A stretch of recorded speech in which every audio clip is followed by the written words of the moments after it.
Jupiter, how the hell have you been?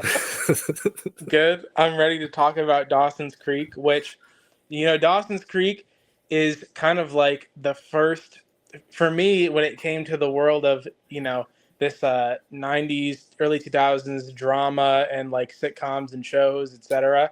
It was like the first, it was like losing your virginity. And, at the time when it happens, you're like, oh, this is awesome. Like I've never experienced anything like this. And looking back, you're just kind of like horrified and like a little like you have a little bit of regret, but also you still have like a fondness in your heart for it. So, yeah, I'm basically ready to revisit when I lost my TV show virginity, so to speak. It's so accurate. This is the show that started me doing every teen drama ever. It was like the first one I did. I think Scream was my gateway drug. It was, well, and the crush I've always had on Katie Holmes. Those were my two gateways into the world of Dawson's Creek. And then I put it on. I'm like, oh shit, this is really good. And then a couple of years later, and I've covered everything. But yeah, Dawson's Creek, virginity, you're right. I laughed at first, but you were right about this. And they just did a reunion of Dawson's Creek a few months ago, maybe, right? On Broadway. I think it was a few months ago. And I saw that it was happening, and I would like being stuck in Georgia right now. I was like, man, like it is a total shame that I will not be able to make it. And then I saw what happened with him Dawson getting replaced by Lin-Manuel Miranda, and it's I understand it better now because he's like, oh, my kids are like a fan of him, and I had no idea how really sick he was. Like when they showed that little clip on screen of him, he looked totally like ghoulish. I was like, I did not recognize that James Van Der Beek whatsoever. And I really felt like, dang, like, this is like one of the OGs, and he's not holding up too well. So, I do hope he is doing better. And, I'm just glad that, they got to reunite it all, because now, because of that, it seems like Dawson's Creek is back on Netflix.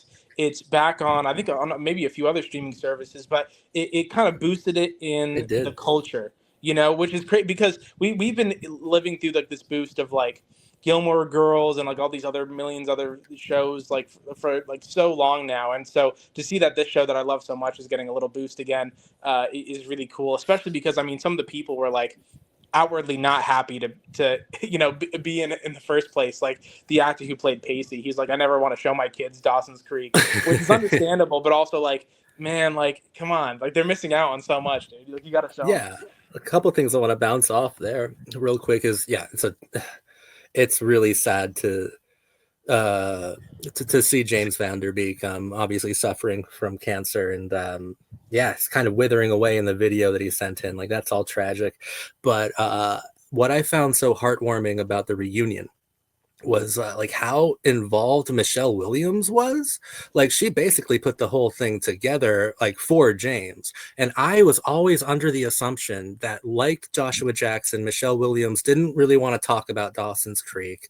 Like I've seen interviews with her where she's like working on that show as like being in a warehouse or assembly line. It was just like almost anti-art, but like it's really cool that she put this all together, seemed to have a passion for the project. And she called Steven Spielberg to get that fucking cameo like on the big screen for them all, because she played Spielberg's mom in The Fabelmans. And I remember in the video analysis I did of that, I was like, Steven Spielberg watched Dawson's Creek and he thought, this chick is like my mother. I'm going to cast her as my mom one day. Because not a lot of people know this, but in order to reference Spielberg so much, Kevin Williamson had to send Spielberg scripts for approval.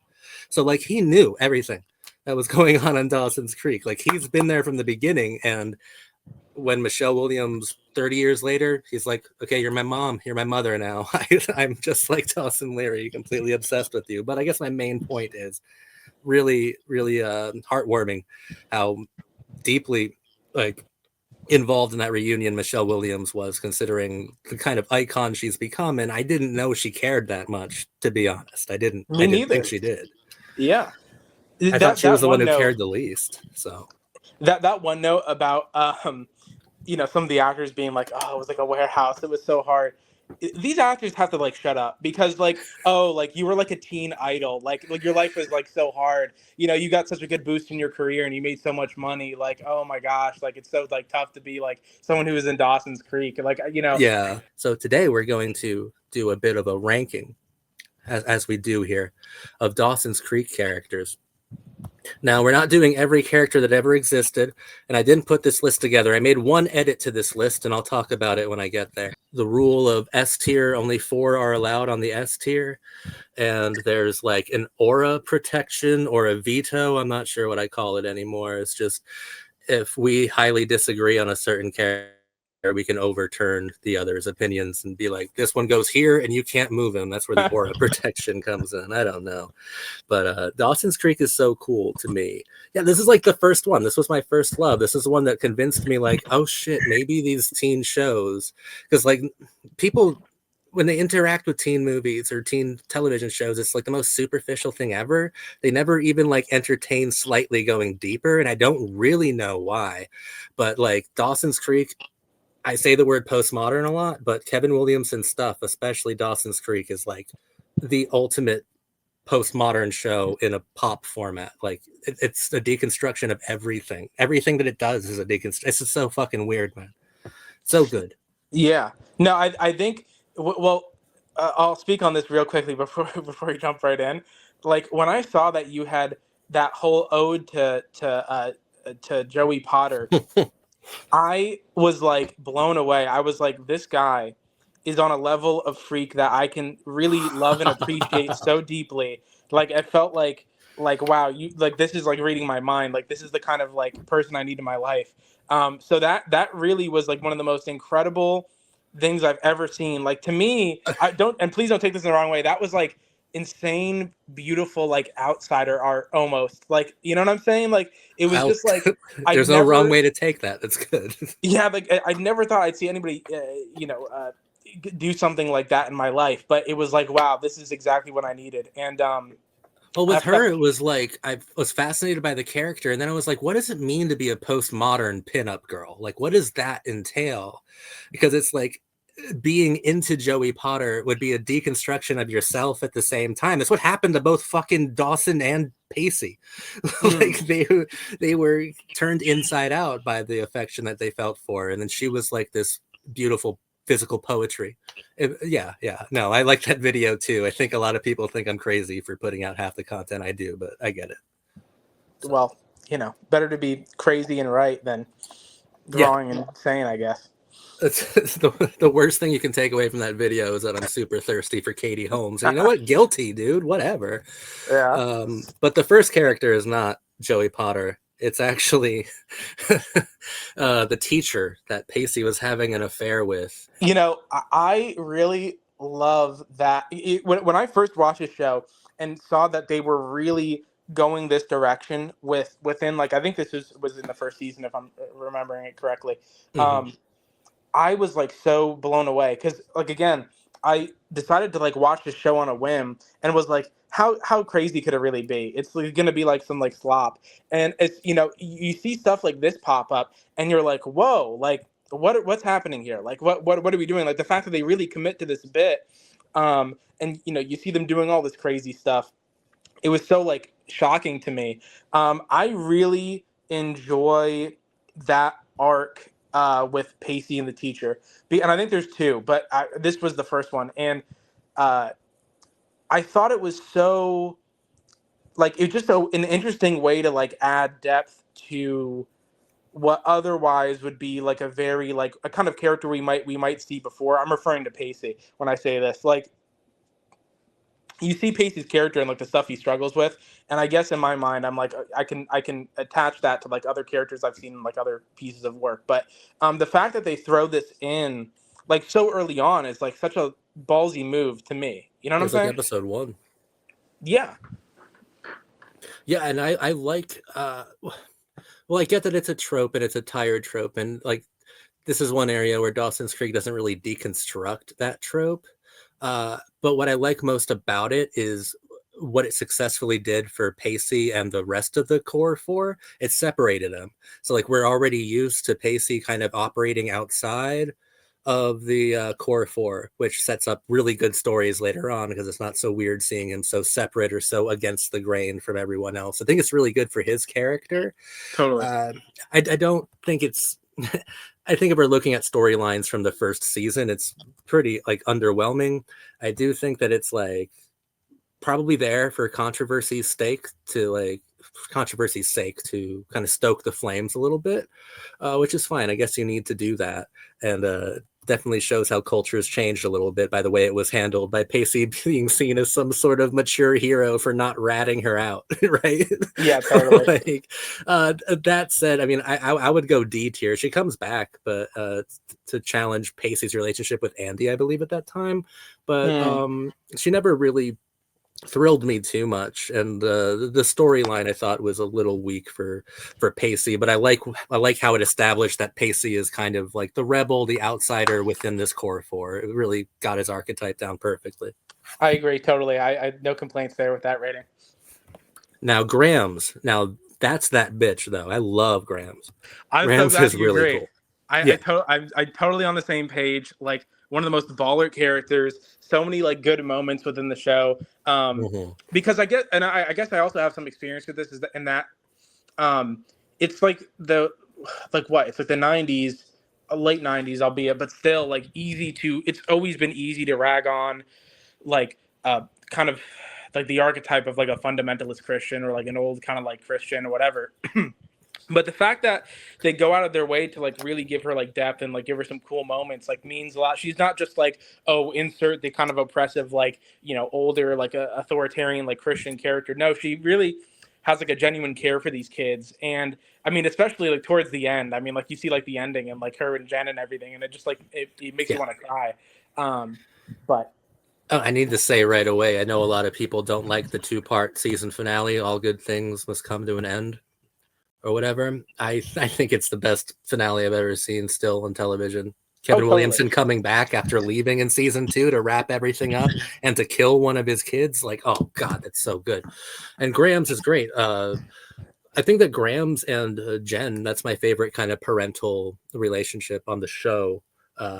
I like that the most. I get the most from that. And the most change that you see through Jen. And Michelle's really bringing it in those scenes where she's like a devout atheist, if that makes any sense. I love that a lot. I mean, we have no limit for A tier. And I feel as a parental figure, she's the best, most multifaceted one and funniest too. Like she's really funny.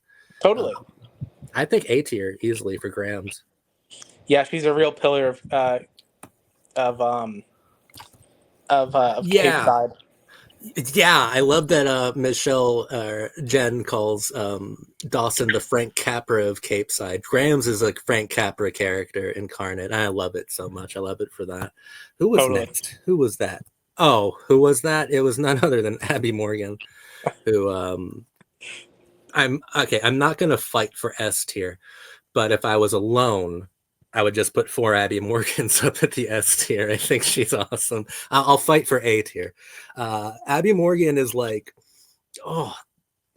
I call her like this wrecking ball archetype. What she is the mean girl archetype, but like her function on this show is always so interesting to me. Her first episode is still my favorite episode of Dawson's Creek, Detention, in the first season, where they do the Breakfast Club, but they have Abby Morgan as this unknown variable investigating all the different characters and making Dawson and Joey kiss like way earlier than the script intended. Like she's such a postmodern just cannonball all throughout the 2 seasons of the show that she was on, and gets even more interesting in season 2 with her death. And like her last words are, I don't want to be boring or a cliche, and then dies in the most cliched way you could possibly die. Like that's Kevin Williamson, like pure. And Monica Keena, love you so much. She's so fucking cool. And I think that they killed her character off because Monica Keena was like, I don't want to be in North Carolina for this long. I want to be in LA with my boyfriend. This is lame. So they had them kill her. And I think she's just so cool. Every she has so many great moments. I'm sorry for droning on Abby, but she deserves this kind of worship here. Like I when she agree. I partners agree. up with the Roswell guy in season 2 and has a video camera and is interrogating them once again, like it's a fucking Law and Order episode. And like, oh yeah, that's when she makes Andy admit that like she lost her virginity to Pacey or something. Like it's a huge moment that's not supposed to come to light. And she speaks outside of the show sometimes of like, ooh, like romantic love just doomed to fail. I love this. And obviously her relationship with Jen is beautiful. And of course, Jen, like that kind of troubled girl archetype, that princess archetype, would just fall in love with the like intrinsic, like rebellious narrative nature of Abby Morgan. So yeah, I'll fight for A, and I'm sorry for going on so long, but I love this chick. She's great. No, everything you said, I amplify, and I would not be offended whatsoever if you put her in S. I mean, she is just such a goated character, um, and what can I really say about Abby?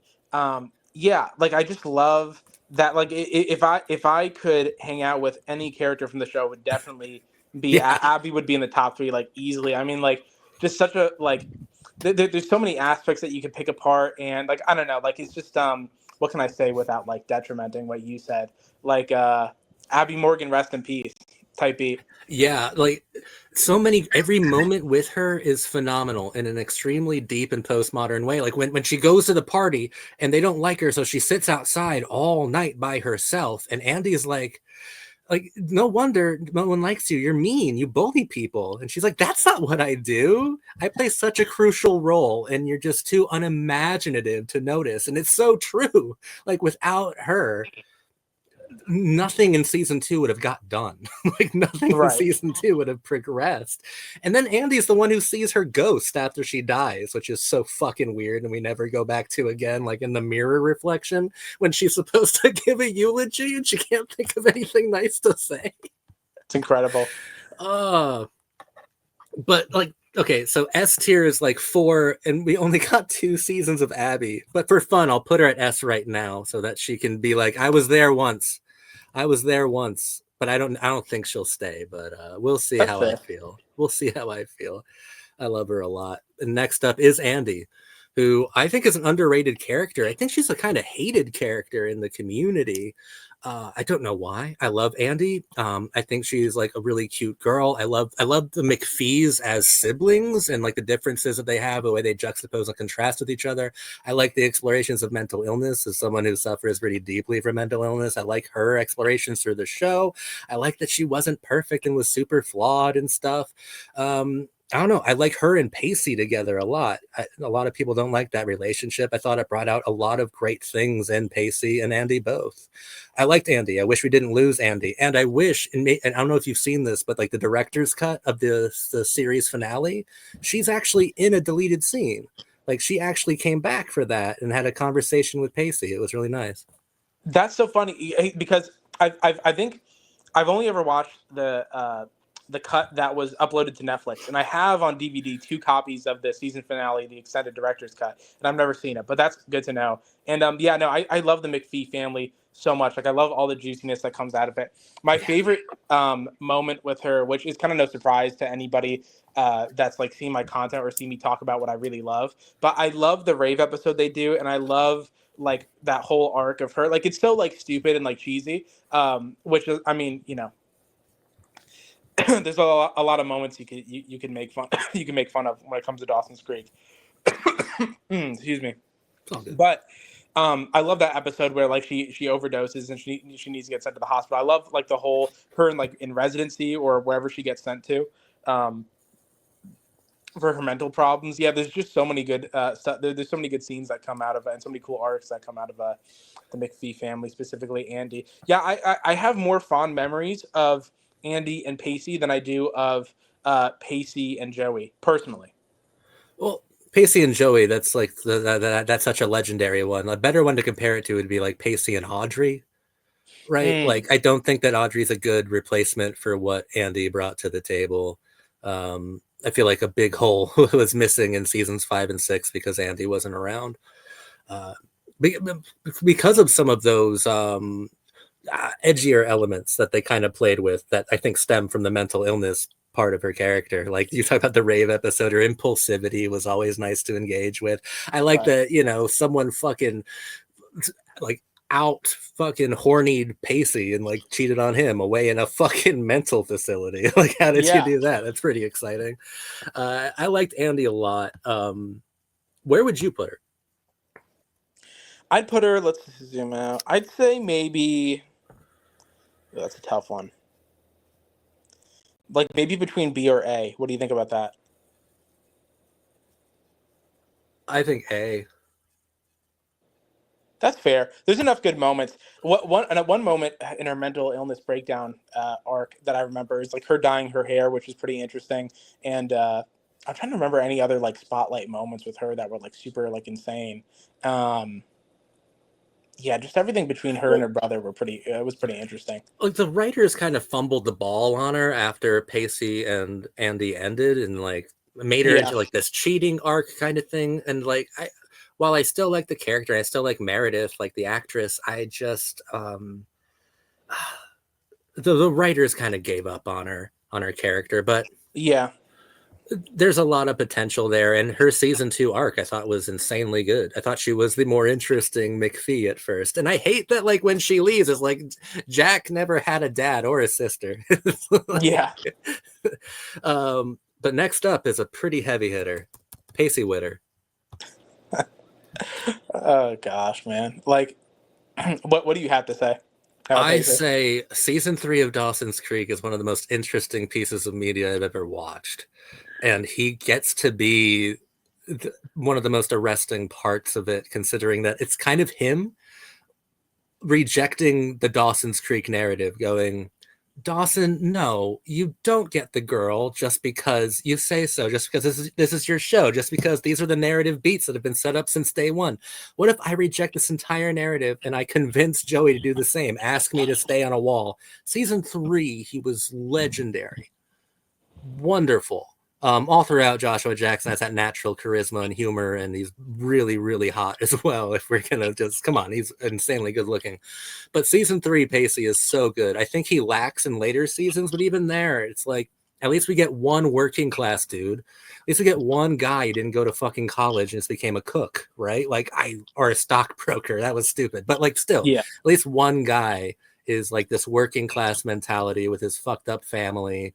But season 3, that's the one where I'm like, Dawson's Creek is real pure art with that triangle there, and he's the liberating quality of it. Dawson becomes the antagonist of his own show in the last 2 episodes, glaring at them from like windows and shit. Like it's kind of yeah. a specter. So what I think about Pacey Witter is that he's one of the most iconic teen characters ever, and he deserves to be.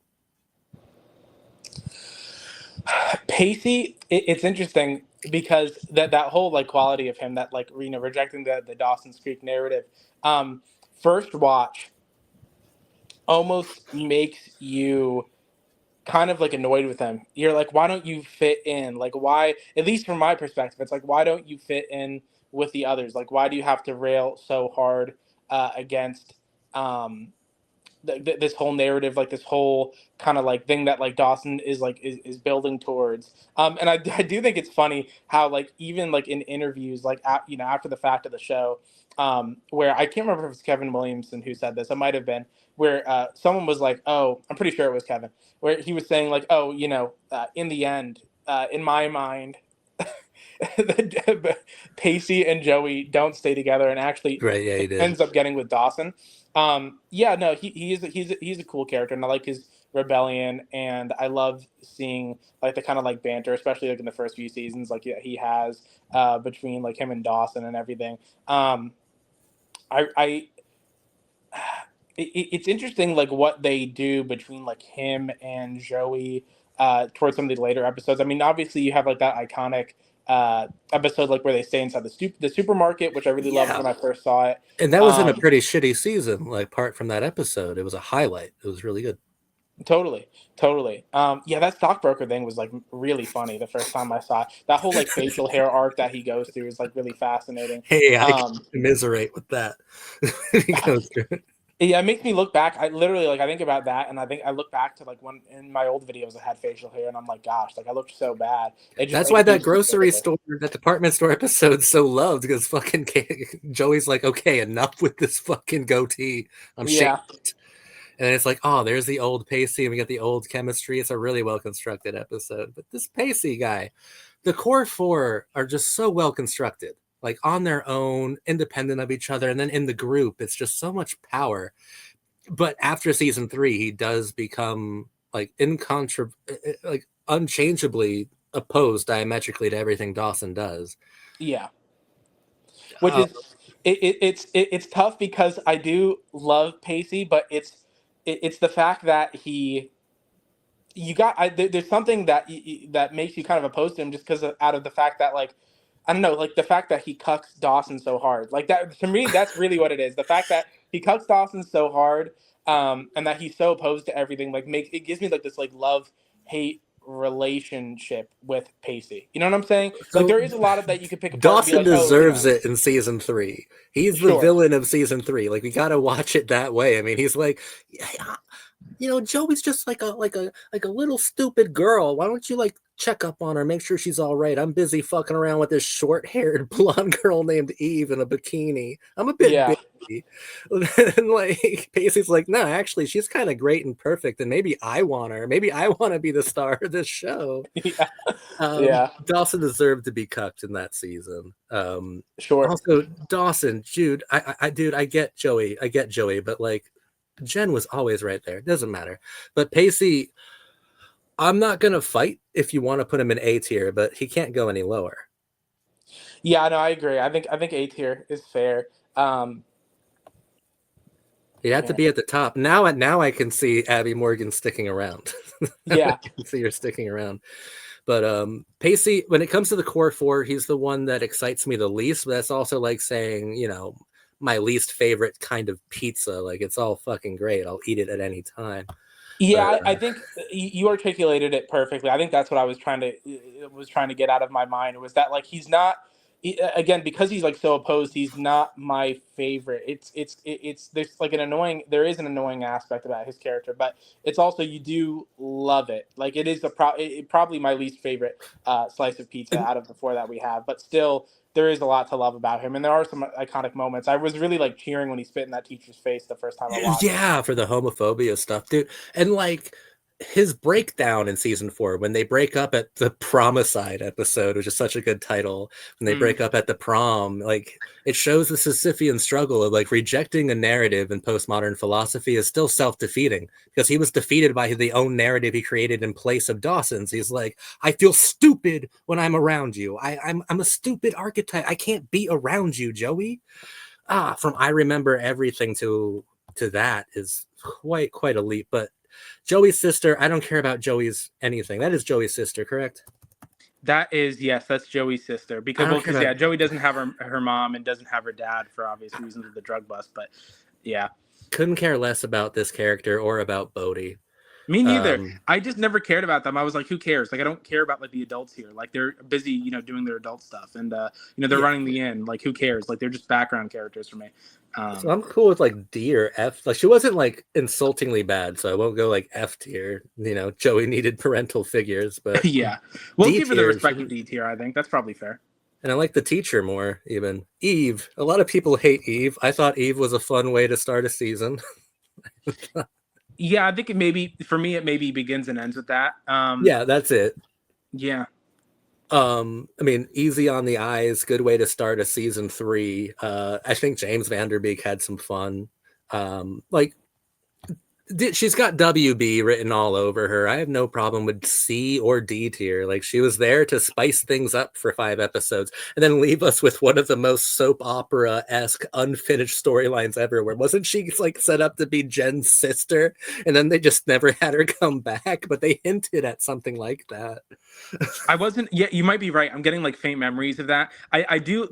There's one scene that sticks out in my head with her that on rewatch I really liked. The whole like behind the curtain scene scene with Dawson is like one. Mm. I love the way they set that up, and I love the way it looks visually, and like the whole reveal. Like it was just so over the top and funny. But yeah, I'm fine with putting her in D. Yeah, just a good way to start a season, and that's pretty much it. And then I don't care what you say. I'm looking at what defines what the S tier is all about. Looking at Jennifer Lindley, one of the greatest characters ever. Like the first in-depth analysis video I made on this channel about Dawson's Creek was about her death in the show, and like, oh, this is how like affecting I found it, how emotional I found it, how deeply philosophical I found her entire character arc. The fact that this character is kind of punished over and over and over again, almost because those are the rules of the show for this exact kind of archetype. And also with this kind of actress who is kind of growing into one of the best actors of her generation. As we watch the show, she's becoming like such a deep actor that Oh by yeah, the end, her death is just so total and just so unbelievable with her baby and everything, and like Jack adopting it. But I thought Jen was just a heartbreaker. I mean, I loved her so much. Michelle Williams was so good on this show. This is S tier for me. Character yeah. means an awful lot. No, easily S tier. I mean, like it is crazy looking back the fact that they end the show with like her dying. Like you don't really think about it until after the fact. Like wow, you know, like the gravity of her character. Like if it was up to me, if I was living in Cape Side, like I would have never been, I would have never have started fighting over Joey. Like to me, it would have all been about Jen. Like Jen is just the goat. You know, I love like the drama behind her character and like the trauma that she has, and I love like the complexity of it. Like yeah, just as an actor alone, she's fantastic. I love that New York aspect about her. I have no idea what they were doing when. Oh yeah, first of all, the fact that she's blonde, like just blondes have more Mhm. fun. Blondes are cooler. Blondes are the best. So to me, that she, you know, she's already kind of won over my heart. Yeah, and like we're doing the Betty and Veronica thing, but on like a beautifully like rich and multi-dimensional scale. Not only do blondes have more fun, but like within the world of Cape Side, she's like put through the grinder for it several times, over Yes. and over again, punished. Whereas Joey has to remain this teen postmodern idol. And it's so interesting seeing them juxtaposed like that. Like I think that a lot of Jen's most interesting material came from the bond that she had with Abby, with this outsider out. Well, she was popular and mean, but like so far as the show's morality system goes, she was an outsider, she was an antagonist. And it's like, so what did Jen find so likable about Abby? Well, it was the fact that she didn't let narratives consume her, the fact that she started her own, the fact that she fucked up these perfect little people's narratives. Like Jen just had these passions that she wanted to explore, and just the show ended with the greatest punishment you could possibly give a character who just wanted to find passion, and God, honestly, is what she wanted to find as well, but Yeah. never could really place it until the very end. Yeah, no, Um,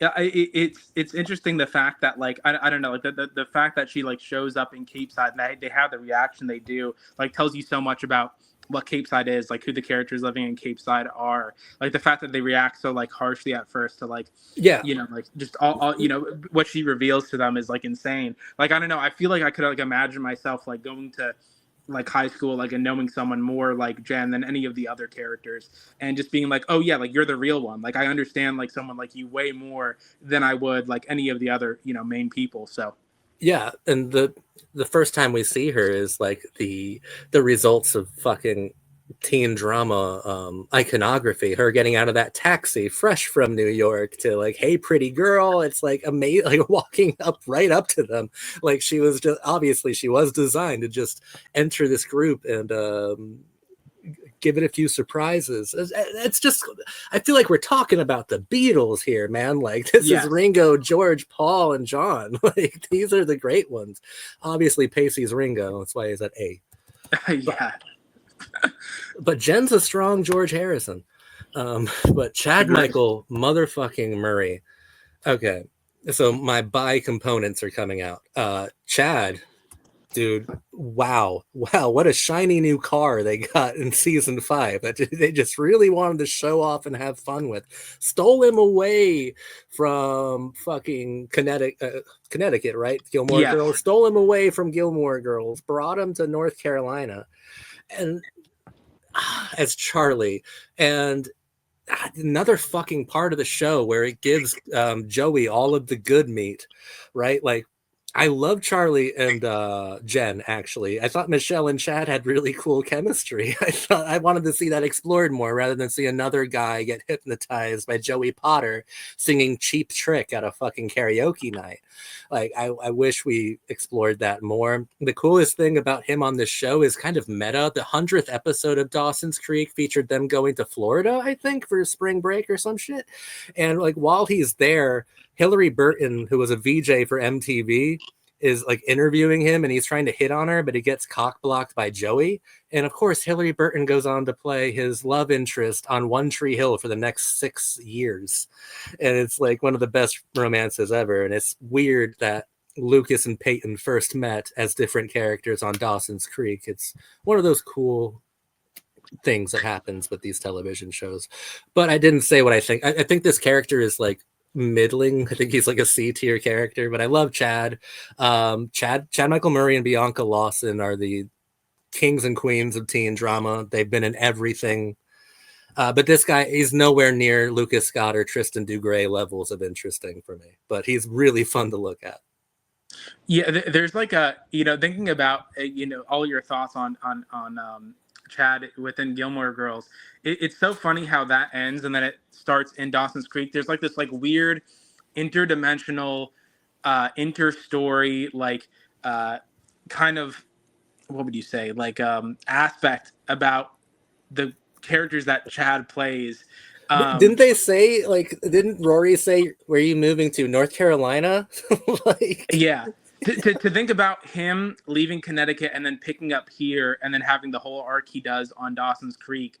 It's just so fascinating and strange. And yeah, like I just, looking back, I do wish I got more out of his character. It's unfortunate that it was as middling as it was. And I agree. Yeah, it makes sense that they casted Dawson, they casted James Vanderbeek as Dawson, and that they casted Chad Michael Murray as this character. Like, I don't know. To me, it just makes sense in my head. It wouldn't have worked as well. You couldn't have imagined like Chad Michael Murray as like the geeky, like Spielberg kind of kid. You know what I'm saying? After this, he was offered the main role in the OC, and he turned it down for One Tree Hill. So, like, if we follow Chad Michael Murray and Bianca Lawson both, we get the entire story of teen drama. The entire story, because Bianca just stopped doing teen drama at Teen Wolf, where she played a guidance counselor, and of course she's Bianca Lawson, so she still looked like she was fucking 19. But Chad, oh my god, C tier for this guy though, right? That's solid. That is very solid. I like that he was an exciting addition to season 5. Writers seemed excited to use him and to show him off, and they did, and I appreciate that. Jensen Ackles, they didn't show off quite as well, and he has a lot of power too. He's not quite at the level of a Chad Michael Murray, but he's in a lot of teen dramas. Just here, well, dude, can you be more unlikable? Like, you have to remind me which character he was. He was another Jen love interest, but he cheated on Jen or something. He slept with Audrey. And that came out at the No Doubt concert. Like, he and Pacey had a fight. He was working at were they doing like the call center? Yeah, the call center. That's what I thought. Okay. It's that, thinking, but going back to that No Doubt episode, it's like so strange. I love that episode. It's just a trailer for the new No Doubt record. Yeah, we watch entire songs. It's so ham-fisted. It's so silly. And I don't know. It just, to me, it doesn't age well. Because, I mean, like, I don't know anything. No, it didn't age well, but I miss when shows would do that. Of like, No Doubt we're on Gossip Girl as well, doing the same fucking thing like 5 years later. It was weird. Wow. My goodness. Yeah, I don't know. I remember like the arc of like him working at the call center being like mildly interesting. But again, like nothing like too spicy about his character from what I remember. I mean, I think he's a D tier kind of guy. Because he wasn't as fun as Chad. Remember Chad being stupid at the fucking radio show? Like, like can't write, turning things upside down. He was maybe the first true himbo, like indie himbo. Well, yeah, I was going to say aesthetically, like, I mean, you could look back and like, I mean, there's just so much to pull from, like the way like they dressed him and like the way just, that he looked, like it was just so, that's aura, really. If we're talking about aura, I mean, like he is the definition of aura when it comes to teen shows, so. But I'm gonna put Jensen at D in case you have any arguments. Not particularly. All right, ladies and gentlemen, Dawson Leary, you have the floor. Okay, so when I watched Dawson's Creek, I fell into like this sort of this is gonna make me sound insane, but I mean we're two insane people talking about Dawson's Creek. I have a So 15-minute love letter called Dear Joey Potter available on my channel to yeah, watch. You're fine. everybody should watch it. I should honestly boost it for through my Instagram because everybody needs to see it. But um, I was so obsessed that I literally I never do this with movies, and it's kind of embarrassing because I think I was like what age was I? Like a few years younger than I am now, like mid-20s, like before turning 25, I think. Yeah, but this is me before 25. Seeing this show and seeing who Dawson was and seeing how he dressed and seeing like his personality, it had this like really strange impact on me that like I never get anymore. I think because my frontal lobe is like fully developed, but had this strange effect on me, so much so that I don't have it with me. It's in the laundry room. But I was literally like scouting out pieces of the wardrobe from the show, like not ones that were used on the show, but pieces of clothes that would show up on the show. I still have a shirt that was worn by Pacey. It was like an old, I think an Abercrombie shirt. It's like wax and grind, like some old like surfing or skater reference, like 90s piece of like old Abercrombie, which I cherish. I cherish very much because it's like one of my like real physical connections to this show. And I don't know, I was just like so it was so like mind blowing. But that being said, and I'll say this, when I was like halfway through the show and I started looking online about what people thought about Dawson and Oh, them they saying, hate him. They yeah, the fucking fact hate that like him. people hate him, I was like, why do y'all hate him? Like, I understand that he's incredibly annoying and like emotional and like does all these stupid things, but like the show wouldn't be Dawson's Creek without that. Like, it's a double, to me, it's like I see both sides of the coin, but like really, like you have to learn to like love all of like his annoyingness and all of his craziness because that's ultimately, I don't know. That's like it's the bread and butter of Dawson's Creek. I mean, it's Dawson, like we're talking about. You Yeah, know what I'm saying? I've spent years on this channel trying to get, because I do a lot of film analysis, trying to get cinephiles. All cinephiles need to watch this show, and it's because of Dawson Leary. Yes. And if you find yourself hating Dawson, you should really investigate yourself. You really need to do that because he's the quintessential cinephile. If this was a Scream movie, it'd be revealed he'd be a killer in it. Like, he's that much of a cinephile. And the whole point of having a great character is that he's flawed, and that you can argue that he sets up these people around him, these archetypes, into storylines that he thinks would benefit him most. But obviously, maturity is realizing that everyone's trying to form their own story and tell their own tales. That kind of, it takes a long time to do that. But cinephiles are really like the ones who are guilty of having cinematic expectations of reality, which are all that Dawson had until later seasons. Cinematic expectations from your friends, the cinematic limitations from them as well. You think you could box them in or keep them to the side. Like, I don't hate him at all. I think he's an S tier character personally. Yeah.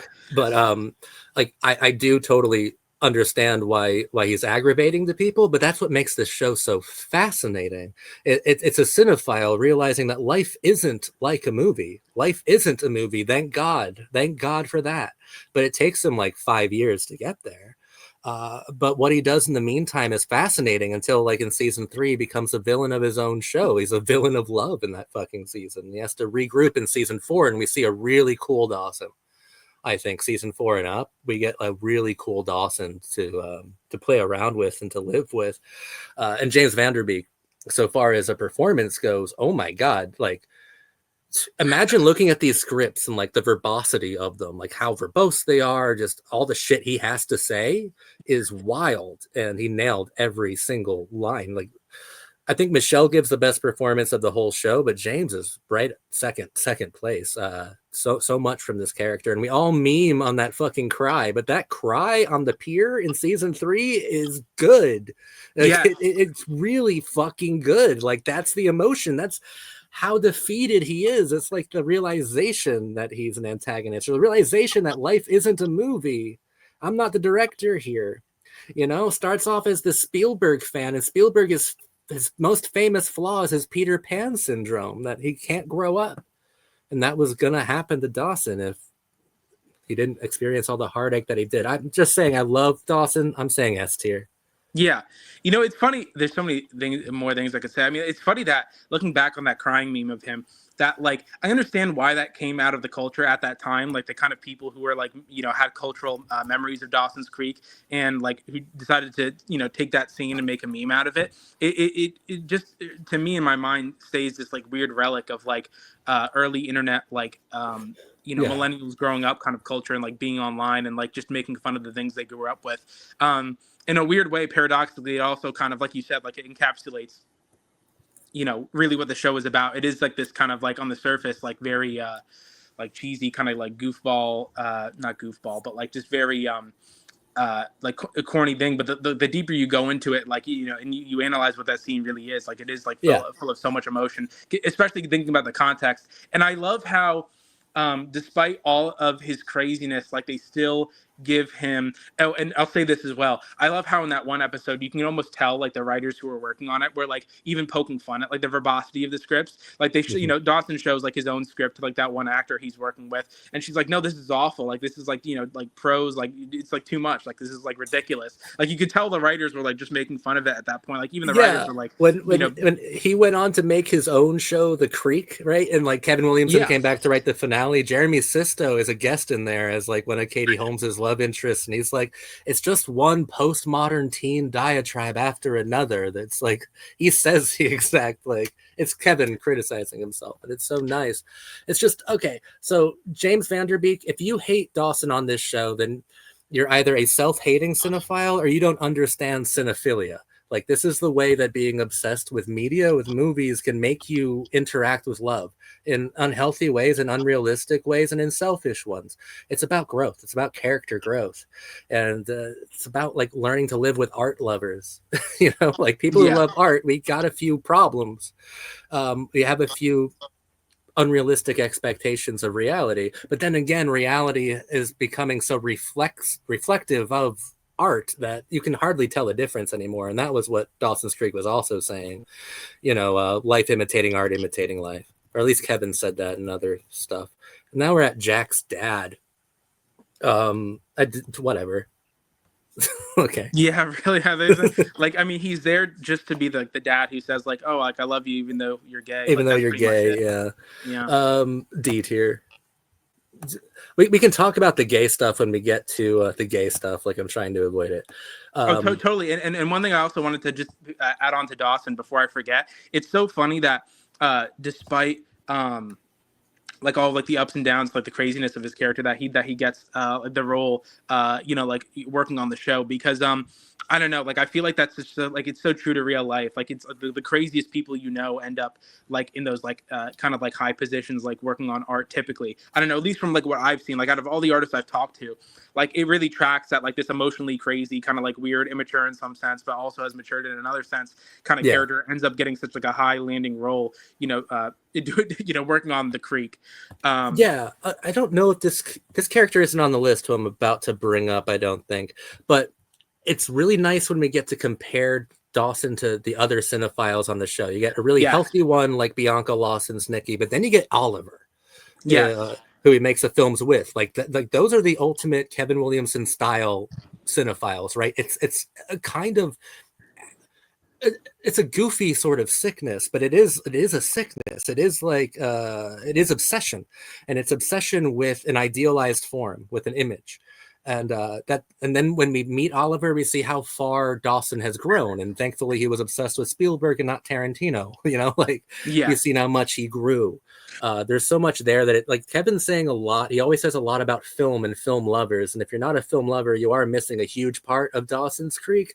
And that's why I want to get every cinephile, everyone who has a Criterion Channel fucking subscription needs to watch this show. I'm not being ironic. I'm being serious. And it provides some of the best commentary on how cinephiles interact with love and friendship and life and death. So How great of a slap in the face is it to Dawson? I think it's Nikki who says that, where she says, you know, like he's in her room and she has like the Lauryn Hill poster and everything, and you know, she's like, he's like, oh, I wasn't expecting your room to look like this, and she's like, what does your room look like? It's just like Spielberg posters, like head to toe. And he's like, yeah, pretty much, and you know, she's like, you know, I love film. They delivers this beautifully poignant line. It's like, I love film because it allows me to like express my love for all the other things I'm interested in. And if you know you're just watching, if all you're consuming is film, then you'll end up like someone like Tarantino, which is like, yes, wow, like what the hell, like where did that come from? we're gonna talk about Nikki now, and I remember at the beginning I said I edited this video in one way by adding a picture of Nikki to this fucking to the whitest thing I've ever seen in my life, Yeah, yeah. which is all these characters here. Hold on, is it still sharing? Because it fucked up on my side. No, it's Okay, Sharon. Yeah, I can see her. okay, cool. Now, I had to add Bianca Lawson. And I like that you like the Joey Potter video a lot. That's one of my favorite videos. But the best teen drama analysis I've ever done is a video called Analysis of Bianca Lawson and Teen Wolf. You don't have to watch Teen Wolf to. I hardly interact with that. It's more about Bianca Lawson's impact on the genre. I love Bianca Lawson, and I was low key insulted that she wasn't here. Meanwhile, like Hot Teacher or Eve was here. Like that's stupid. That's so Right. dumb. Like what you just said, I thought was beautiful and poignant, and probably the best analysis I've heard of Nikki so far. Because I didn't even spend time on Nikki. I didn't know that Bianca Lawson was the queen that she was, and now I feel like an idiot for not even mentioning her in my videos. She's fascinating, especially when we talk about cinephilia, especially when we talk about Dawson's like evolving view of his life and of his interests and like becoming healthier for just interacting with her, because after all that Lauryn Hill and Spielberg poster shit, he started putting like pictures of his friends and like them John Lennon posters on his wall, right? Like he Yeah. started like branching out and getting healthier, and I would love to see Nikki's films. I'm sure she made awesome movies. I would never want to watch a Dawson Leary movie, but I No. would love to watch a Nikki Green film. Bianca Lawson, this is where I hate the WB, and I don't want to call them like racist or anything, but it has to be something. Bianca Lawson, okay, was on, I'm just going to name a few shows she was on: Buffy the Vampire Slayer, My So-Called Life, Dawson's Creek, Pretty Little Liars, The Vampire Diaries, Teen Wolf, so many others for exactly, basically as long as she was on Dawson's Creek for, which was a few episodes until they wrote her out. And I don't know, because like she's just as good as everyone else. She's fucking hotter than anybody else. It has to be a race thing. I don't know what it is, because she obviously showed up to work in every WB show.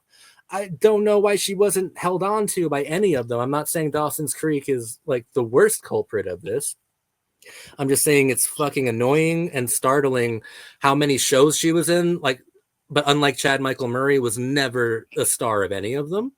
Yeah. Closest she got was Pretty Little Liars, and like they just did a bury your gaze thing with her, and you know. But okay, now is this character cool? I mean, I wouldn't mind putting her at B tier for Bianca. I think she helped Dawson a lot, and I thought she was nice to see. And I don't want to be that annoying millennial, but it is nice to see some diversity on this fucking show. Yeah, no, I agree. I agree like wholeheartedly. Like it is unfortunate. Like I don't know who it was at the end of the day was making those decisions. Yeah, I'm 'Cause obviously, speculating. But it does irritate yeah. me. No, it is irritating, especially because you see how much talent she has and like how cool Mm-hmm. she is, and you know how well written into the How show she is. dedicated she was to the form, longer Yeah, than anybody we've talked about. She worked in teen stuff for like 25, 30 years. yeah, completely. Yeah, I feel like just within the context of Dawson's Creek, probably putting her in B is fair. But like you said, I mean, like you know, up there with Chad Michael Murray in terms of like just like that gravity when it comes to Yeah. like the genre. I mean, like it's undeniable. And yeah, and also just you know thinking about like the impact her and her family has on the show, like the whole like arc of The you know like principal, yeah. the principal and everything. So um yeah, it's funny because I mean like you know you really don't hear that criticism being thrown around too much, at least from what I've seen when it comes to Dawson's Creek. Of it being such a white show, but it is really true. It is funny how that works out. It was controversial then that Katie's or Joey's older sister was dating a black guy. Like it was set up in the show as a controversy. Wow. So much so that when they read the pilot at the reunion, they took out, and my sister's black boyfriend, they took out that line. Really? Yeah, they edited it because thank God we've grown so much. But Jesus, to think that that would have been controversial back then. But I think it was set up to be that way. Like it used to say on Hulu on the description, and like Joey, like their sister's black boyfriend, like it was a fucking big deal. It's so weird to like think about and really consider, which if that's true, if that's really the temperature of the room in 97, then Bianca Lawson on the show 3 years later is even more impactful then. Agree. Love Bianca Lawson. Anytime I get to worship my queen, gotta do it. Busy Phillips, Audrey, not the biggest fan, personally. I really like her. I like how she's just fun. She's just like an injection of like fun into like all of this like crazy drama, and like the way she knew like how to like deal with like other characters, to me was like so funny. And how do I like explain like my thoughts on her? Like she just she was like a good balance. You know what I'm saying?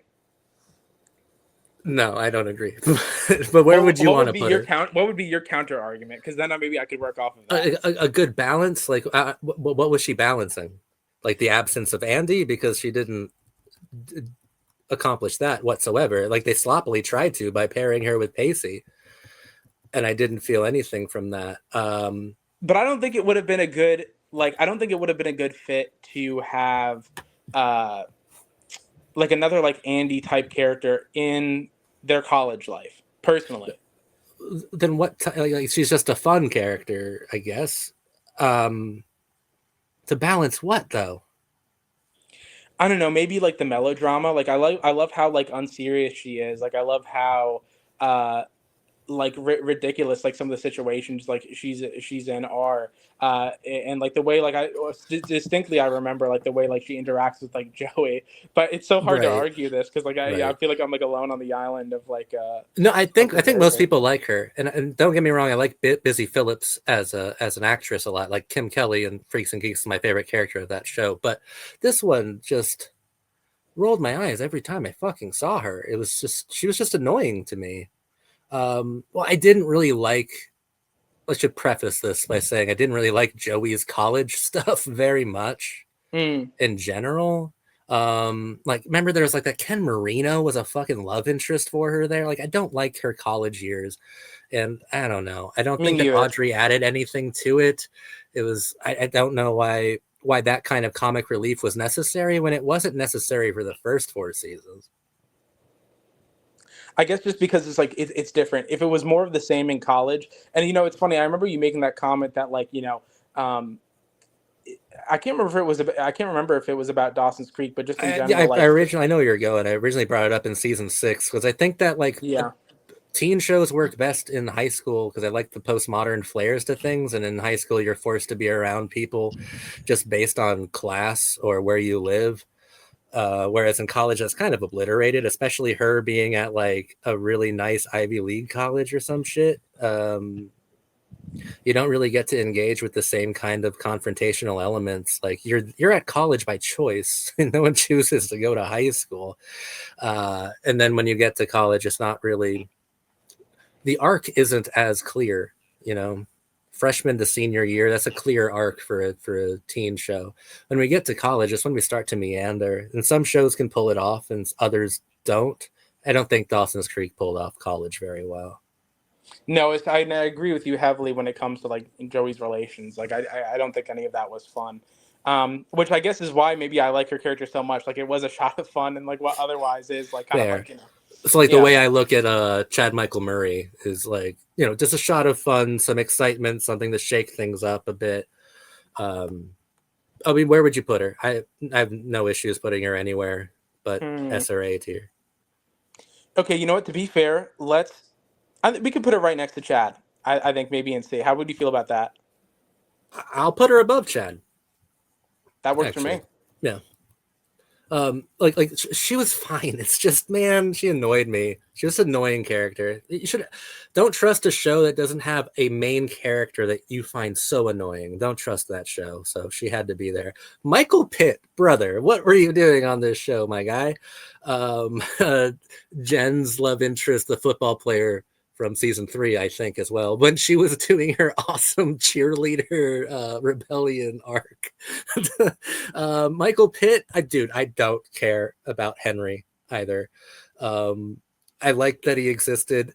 I get a kick out of it being Michael Pitt. That's about that's where it starts and ends. Um, dude, C or D tier, you choose. I do like how adolescent and like kind of dumb his character is. Like the fact that Yeah, he ends up like passing out and like trying to get like it's just so like hopeless and romantic and stupid. And it gave me some enjoyment. But other than that, yeah, no, I'd probably put him in D tier. I think I'd agree with that. yeah. I want to shake both Michael and Michelle and be like, you two don't understand that you will do some of the most interesting work in acting in 10 years from now. Exactly. Joey Potter. Well, this one's yours. This one's yours, bro. Oh, this one's top of the S tier for me. I know I love Jen too. I love Jen too. The tragedy of Jen is that she will always be second best. Listen, Joey, the show should be called Joey's Creek. I know that's a statement that's made often, but it's also true considering Katie Holmes is the only one of the main 4 who was in every single episode of the show. And if we can follow one arc perfectly, we can follow most of them pretty well. But if we're talking about liberation, if we're talking about like how far someone came, it's Joey Potter. And if we're talking about inspiration as a muse or as some sort of postmodern teen idol, it's always Joey Potter. Uh, what she meant to everyone around her, maybe barring Jen, is incredible. She's the heart of the show. She's the passion of the show for me. And it's okay to let nostalgia seep in too. I mean, she was the first crush. One of the first crushes I ever had was Katie Holmes. And seeing Oh her yeah. here, like in her actual doing what like actually made her historic in the first place is a revelation, really. I love this character so much. She's the one who grows the most, and it's about her. It's about her love. Go watch my video. Go watch Yeah. my video. I don't feel like losing my mind right here in front of company. It's interesting how I think of Joey, and I agree. I mean, it's crazy how much of the show really comes down to the female characters. Like they really Yeah, make the show like they make the show incredible and awesome. And that's why teen dramas are so important. Like people don't understand why I spend so much time on teen dramas. I like chick characters the most. I like female characters the most, and you get the most interesting and multidimensional and multi-layered versions of those in genres that most people, and when I say most people, I mean guys, just don't care about at all. You get them in rom-coms, romance films, and teen dramas. Those are actually made for women, for young girls as well. Like that's where you get these multidimensional characters. And if you kind of ignore all of these different genres because Martin Scorsese never made one of them, then you'll never really understand just how rich this gallery of teen characters can be, especially the women. Really, only the women those are the ones that are most interesting. I hate that I cut you off there. That I did want to say one more thing. Like the show no, it's okay. originally ended with her and her voiceover going to Paris and leaving and going exploring on her own. That was the original ending of the show, and then Kevin came back like last minute and ended it completely. But that was the original ending, was Joey. So it was her perspective, her journey, her on her own. That was the original ending before Kevin came back. But go on. I'm sorry, but No, no, no, Joey no. just No. gets me excited. I love how much you love Joey Potter. If it was up to me and I was writing, I would have just ended up having her, Dawson and Pacey in a thruple, and just would have called it a day. Um, done something like really bombastic and insane. There is a part of me that I don't know. I mean, compared to like Jen and Abby and like some of the other female characters, Yeah. like I do look back at Joey and I'm like, man, like she really did like annoy me as a character sometimes. But she's also like, again, like she's undeniable, like in being like a great character. And man, you also like it makes you think like, man, like how did she not like crash out more? I mean, she did have some crash out moments. There are quite a few actually. So I mean, it's not like the show was empty of that. But like, I mean, the stuff that she's dragged through, it's like, oh my goodness, it's like I would have been like crashing out like 20% more than she was on the show, probably like just going insane with like all the stuff she gets dragged through between Dawson and Pacey and her dad, and it's just like insanity. Yeah, I think that she perfectly like personifies that not only like the 90s desire of like young boys like myself or like any young boy in the 90s, but also the idealized form of what like girls wanted to be. I think she was just so she encapsulates such a huge part of late Y2K culture, such a mm, huge part of it, just so effortlessly and so well.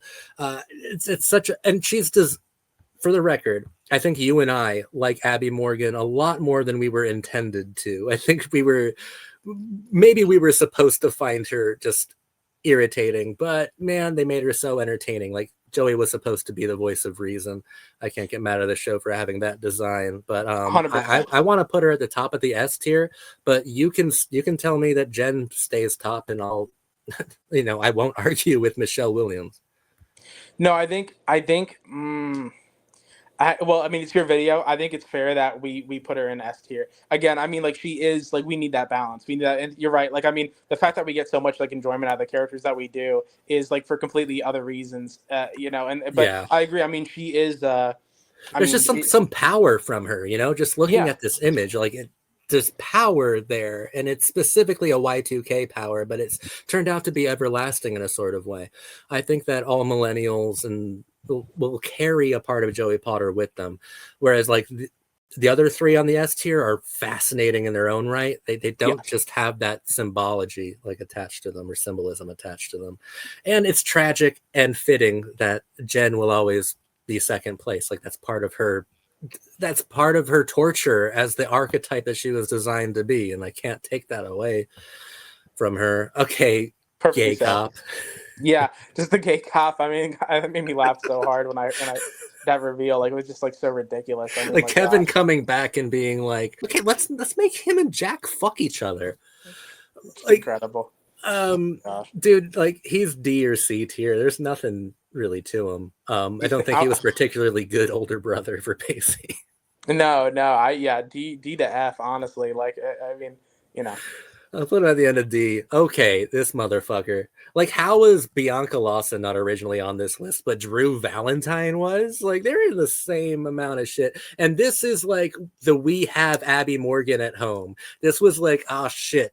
Monica left the show. We lost Abby, but we still need exactly that same exact character. We still need it. So we'll just make a knockoff one. Every time I see him, I like what he does. He's kind of entertaining, but it's just a shallow impersonation of what Abby Morgan brought. And I know like they were left no choice. And I think that in order for Dawson's Creek to work, which is interesting, it has to have that troublemaker. It has to have someone who just fucks it all up for them, that antagonist. But I don't hate Drew Valentine. He's like a D or a C tier for me personally, but he is just knockoff Abby Morgan, like pretty obviously. Yeah, pretty tame, pretty like unamusing, like not as like dynamic whatsoever. So yeah, I totally agree with that. I like to imagine the universe where I'm gonna put him at the end of C tier, but I like to imagine the universe where Monica Keena didn't want to leave Dawson's Creek and she eventually became part of the main cast and went to college with them. I like to imagine like what the hell would have happened there because the stories insisted on her quite a bit. I don't like Eddie. A lot of people like Eddie Doling, I think is his name. A lot of people like him. I hate him. Yeah, I know. I hated that whole arc that he had with Joey. I mean, I thought it was like so Yeah. ridiculous. I mean, like if you're talking about like the later seasons just dragging out. I mean, like gosh, like why did we need Eddie, man? Like it's just like so Oh, ridiculous. he's the first guy who I'm thinking F tier for. I just could not handle him. What do you think? Yeah, I mean, it wasn't like there weren't moments. of like catharsis with him and Joey, and like some interesting points in the plot. But ultimately, it's like, gosh, I mean, like seeing what else the show has to offer, it's like he's really at the bottom of the barrel. It's like ridiculous. Put the cop at F tier. Yeah, if we're comparing him to the cop and some of the other characters, I agree with that. Yeah, he at least provided more. Dawson's Creek mom. Yo, what's up, girl? She's cool. She's I don't interesting. know. I mean, I like that the first crack in the cinematic facade of Dawson's Creek, of Dawson's worldview, is the idea that his mom was having an affair. yeah, And like he learns about that through analyzing television, right? Because he's like, did he say that in a weird way? That guy, like, back to you, blah, blah, blah. Like he learns about it first through the moving image too, which I think is also a betrayal to Dawson's worldview. I think she did cool things. I like her more than you know what? The male Learys deserve to be cucked. I don't care. I like her more than Dawson's dad, if that how means ironic is it? anything. And I mean, like the whole like idea, like it's such like a strange connection between like the whole like Leary's getting cucked and like him being into like filmmaking and like obsessed with like this like idealized like fantasy. Like it's such like a strange, like only like a filmmaker could come up with that, or like only someone like Kevin Williamson, I think, like kind of has the insight, or at least I've always like thought about that in the back of my head personally. But yeah, I mean, she's like a mom. She's a mom character, Yeah, and you know. she's I uh, C tier or B tier. Mm.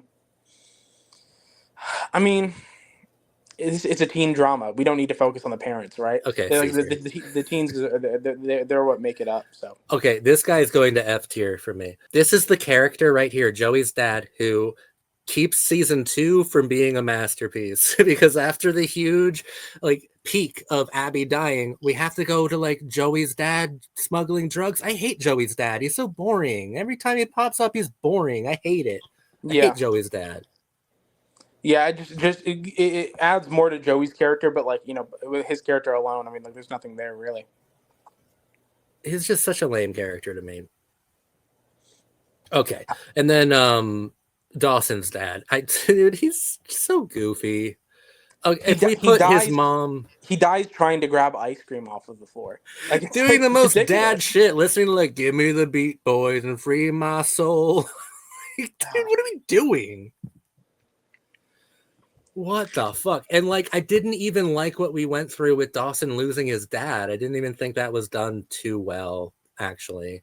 No, Um, you like, hear the one voicemail of him being like, "Oh, my son Dawson's like out in like sunny California at USC or whatever." It's like like, Dawson, Joey, and Pacey. I don't remember if Jen had an experience like this, but remember they would like relive the memory in real time and like see a ghost or memory of the dad, and like it should have been better than it was. I don't remember if Jen had a scene like that, but I know that Pacey and Joey did.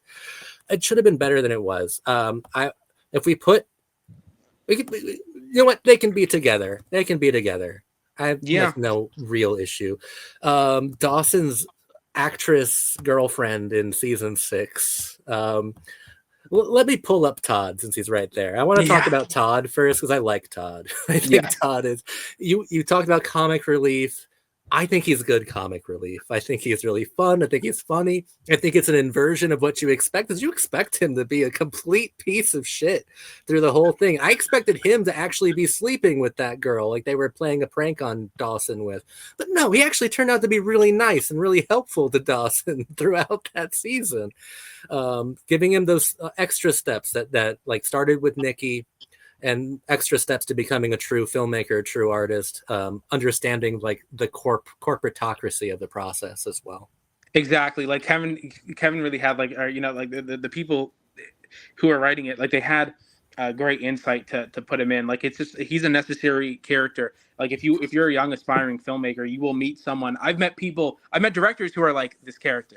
So like yeah, I could totally He's just I can so relate to cool. I wish he did a little bit more. I would put him in B, right next to Nikki. I think they do similar things for yes.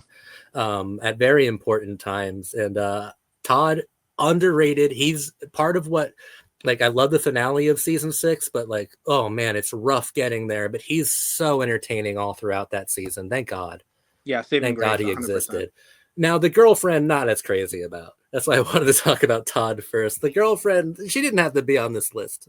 I don't know what to say about her other than like the obvious of like Dawson's like fantasies of what it'd be like to be a director sleeping with your like leading lady or a movie star is just pretty anti-romantic and full of lies and deceit and superficiality. But that's like easy to deal with. We didn't really have to deal with it. No, I'd say an easy F tier personally.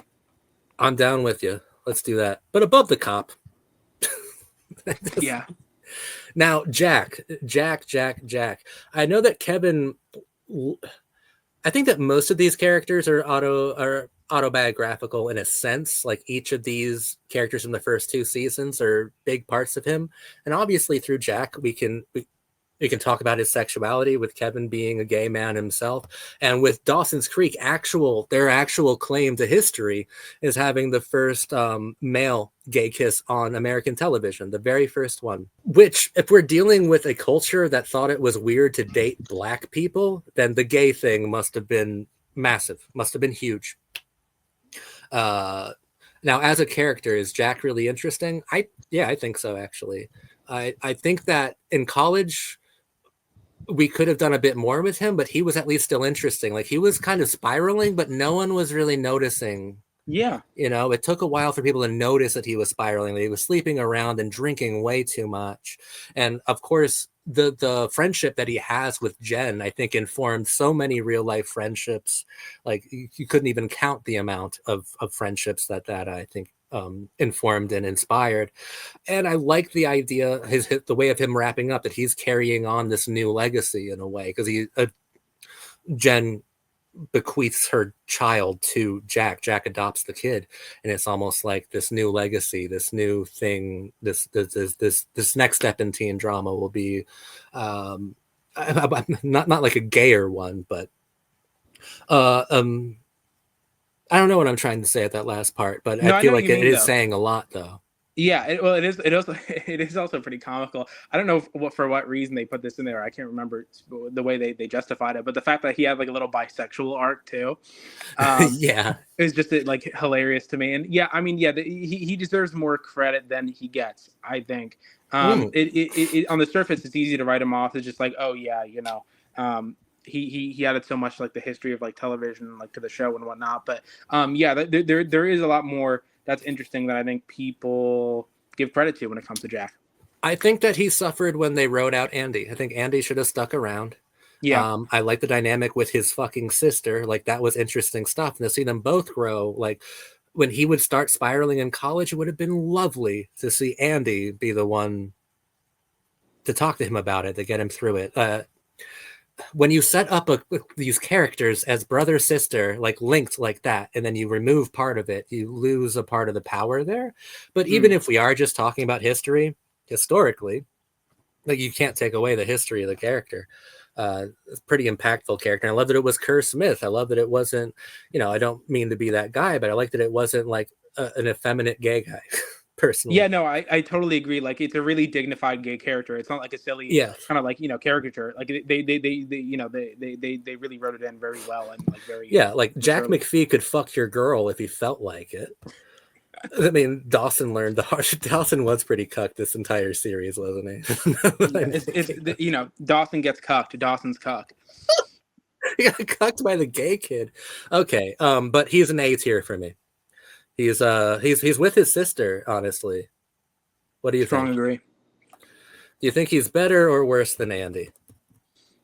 I like the drama of Andy more personally. Me too. And then one of his boyfriends, I actually wish they put the guy that he kissed instead. Yes. Think he was more interesting. Like this guy, I'm not going to put him at F, but he's a non-issue, a non-entity for me. Yeah, basically. And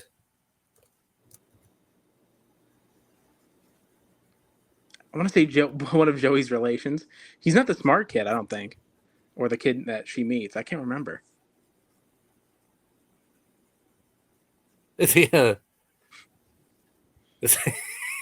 fuck is that? Yeah, I couldn't tell you. What a great way to end the video, though. Wait, hold on, I can do this. Dawson's Creek characters. The fuck? Like, who is that? Just totally random that they would put him in there. Is he like another? I mean, I'm just guessing. Is he another like one of the gay people? I don't think he's not the person that Jack kissed. I can't remember. No, he's not the person that Jack kissed. Who the fuck is that? We could just leave him in this category. He's a complete unknown. Okay, fuck. But that's a testament to like how many, like there's just so many like different like avenues that Dawson's Creek goes down. Like so many little like adventures that it takes over the course of those 6 seasons. That it's like you'll see a character like that and you can barely remember. Even as I was like going back and like studying for this video, I was like, there's just so many things you forget. There's like so many like random things that happen on the show that are so crazy and it's just never have any payoff. It's so strange. But well, okay. Well, first of all, let's just take a look here. This is our S tier, A tier, B tier. This is a pretty exclusive B tier, and they're doing the same thing. This was actually a little bit harder than I thought it'd be. Sincerely, I didn't know if the list would look. I thought there was a lot more just strong characters, but I think that the core characters are the most interesting ones. But I like it. I like the way that looks. I just wanted to show one thing here. I don't know why this guy wasn't here. If we included that guy who I don't even fucking recognize. But this is Ethan. This is the guy who made history with Jack McPhee. He's like, I'm trying to think of a great invention where there were 2 of them, but one guy gets all the credit. This guy should also be considered historic. I only know him outside of this as playing a complete dickhead in season 4 of Buffy, but this is Ethan. It's definitely not that one random fucking guy. Who the hell is that? I couldn't tell you. I really want to say maybe that one boy Joey was with, but I can't remember. What a crazy show Dawson's Creek is. In summary, since we're almost at the end of the recording, I'd say that Dawson's Creek, when I started it, I had no idea that I would have such a crazy relation to this show. And I mean, really, if it wasn't for the show, I mean, we wouldn't have our friendship that we have. So, I mean, I'm really blessed for that. But like, it's this insane rabbit hole with this show. Like it's this insane experience. I still vividly remember me in Connecticut deciding just, okay, I'm going to put this on. Like I might as well just like consume more media from the 90s and have an understanding of what the landscape was like at that time, and putting this on and just being totally absorbed into its world.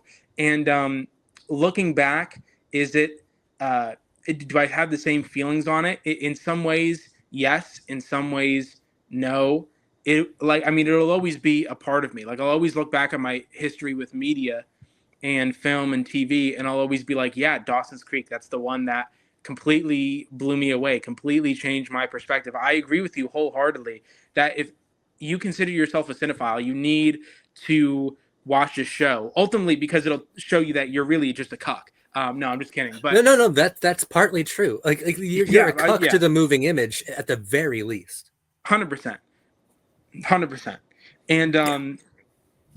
It's just there's no other show or piece of media that really has gone out of its way to have any sort of commentary on that. I mean, that being said, it is a long 6 season. Towards the end of the show, getting kind of drawn out commentary on how if you're into film, you're kind of a cuck. But you know, at the same time, there's no one does it better. IMO. I don't know. At the same time, that's what fucking Scream's about, and they're still making those movies. Exactly. Kevin Williamson, he's a genius. No, thank you so much for doing this, Jupiter. Thank you for having me back on. I'm always glad to talk to you about any show. And it's crazy, too, because now, actually, I'll say this, too. Now that I've gone on and watched a lot more, I started Grey's Anatomy, which is crazy. I'm pretty decently through House and have just been exposed to so many more movies ever since I started Dawson's Creek, and so many more shows and just like the history of that and everything. And, I mean, it's just...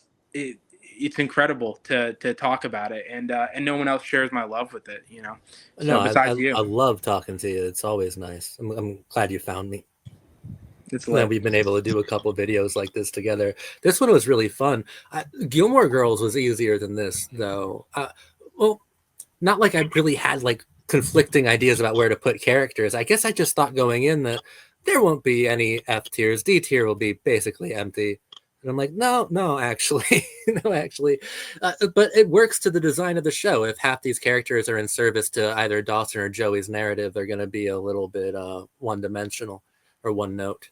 It's a really complicated show that made me fall in love with the idea of analyzing teen shows in Yes. ways that I didn't really see anybody else doing. And I watched it likely because of Scream, and it was on Hulu or Netflix, and I just gave it a shot. And I'm like, from the very first episode with Dawson going, sex is unimportant, or else Spielberg would put it in his movies, or he's fucking trying to rizz up Jennifer Lindley, this cool chick from New York. So he brings her to his room and is like, these are my Spielberg posters, baby. Cinephiles, get on this fucking show. That's It's all the I'm most important saying. thing you'll ever watch. It Sincerely. honestly is. Like, no Jean-Luc Godard film will teach you what Dawson Leary can. Honestly, watch it. But thank you so much, Jupiter. This has been a lot of fun. Anytime. Love you, bro.